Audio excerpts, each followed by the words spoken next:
awe para nós é momento hope especial sobre no momento aqui está ganhando governo novo na Holanda.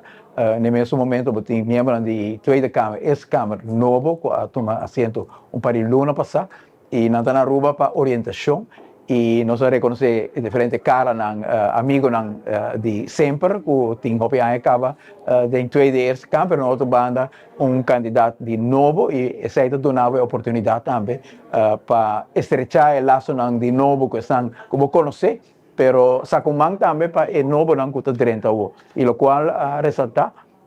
optimismo hobby grande com a direção que a Aruba está tomando no momento aqui não está hobby aberto de vista que não está sumamente contento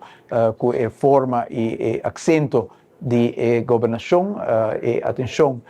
para desenvolvimento mais equilibrado na Aruba, caminho que nós percorrer para crescimento, mas nós cuida também nossa natureza, nós cuida também o tema importante de repartição de bens do país aqui de forma justa, está ressonar acerca da delegação que o governo aqui está ponendo atenção aí e, logicamente, a visão que o governo tem arriba reino que aquela para algum ano, caminho que nós capitalizar a oportunidade de win-win, caminho que Aruba porta hub, Aruba porta brug, Aruba porta living lab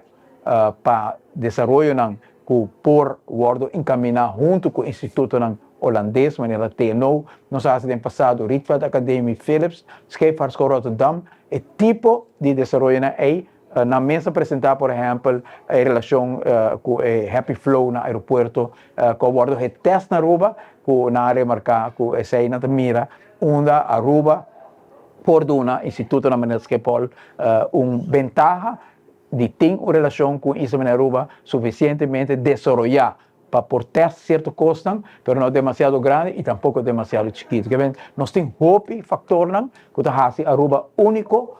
para desenvolvimento novo com a Holanda e seguro na área de refineria que nós queremos, junto com a Holanda também, com o experto holandês, redestinar a área aqui para desenvolver novo, hope entusiasmo para coisa aqui também. E no mesmo momento também desenvolver na Venezuela, está abrindo certa oportunidade que portar Instituto holandês lo por establecer na mesa aqui fazendo uso de distância cortico para mirar se não pode rol de certo desenvolvimento industrial, econômico, de agricultura, de renovação, de infraestrutura de país grande e com tanto recurso. Que vem, houve oportunidade, houve sentimento positivo, energia, nós senta fora da delegação e nós estamos contentes que sei.